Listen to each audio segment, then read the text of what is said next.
बहू बनी मुसीबत। गांव माधोपुर में शशि बहन का परिवार रहता था। शशि का एक बेटा, बहू और बेटी थी।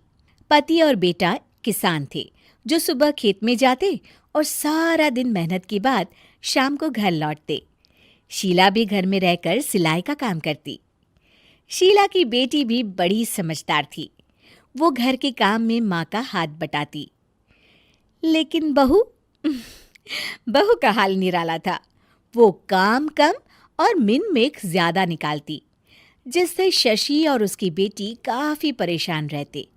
एक दिन, माँ ये क्या है? ओहो, जितना बोलो लेकिन आप लोगों को तो कुछ समझ में ही नहीं आता। भाभी क्या हुआ? और माँ अभी सिलाई कर रही हैं, उन्हें बार बार मत उठाइए। मुझे बताइए हुआ क्या है? ये देखो सोनम, दूध उबल रहा है और बस गिरने ही वाला है। वो तो शुक्र है कि मैं आ गई, वरना तो बह जाता सारा।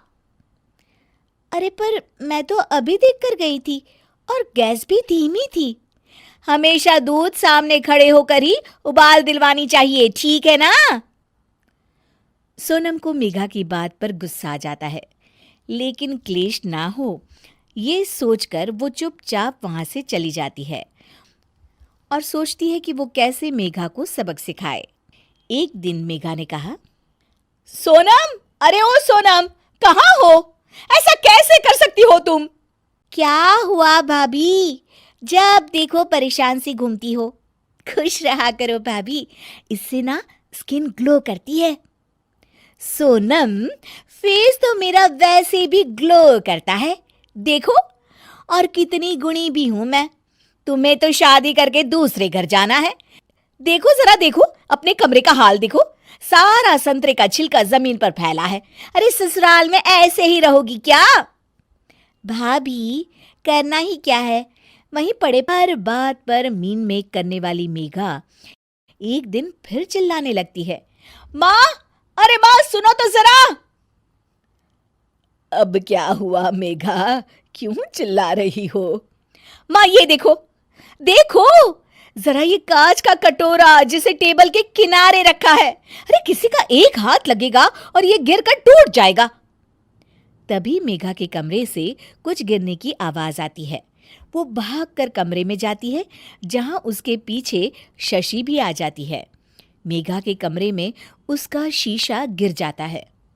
लगता है बहू, तुमने अपना शीशा कोने में रखा होगा, तभी गिर गया। जरा दूसरों को सीख देने से पहले खुद भी अमल कर लिया करो। वहीं कमरे में पर्दे के पीछे छिपी सोनम हंस रही होती है। मेघा काफी परेशान रहती है कि उसके साथ ये क्या हो रहा है। वो सोचती है कि कैसे वो अपनी सास और ननद के सामने खुद को होशियार साबित करे। एक दिन मेघा सोनम से कहती है, सोनम, आज ना मैं तुम लोगों को चाइनीज बनाकर खिलाती हूँ। देखना मैं कितना अच्छा खाना बना लेती हूँ। फिर तुम भी ना ससुराल जाकर वैसा ही खाना बनाना और सबका दिल जीत लेना। मेघा किचन में जाती है। घर पर आज सभी मौजूद हैं, तो वो लोग भी मेघा के हाथ के खाने का इंतजार करते हैं। किचन में मेघा है। अचानक उसका पति हिमांशु बोल उठता है, थू, थू, क्या है ये? कितना गंदा बना है, छी! मेघा की शक्ल रोनी सी हो जाती है कि तभी सोनम बोल पड़ती है, ओहो भाभी, ये क्या बनाया है? ऐसा बनाऊंगी मैं ससुराल में जाकर, तो वो लोग तो पक्का मुझे भगा देंगे ऐसा खाना खाकर। पूरा घर हंसने लगता है।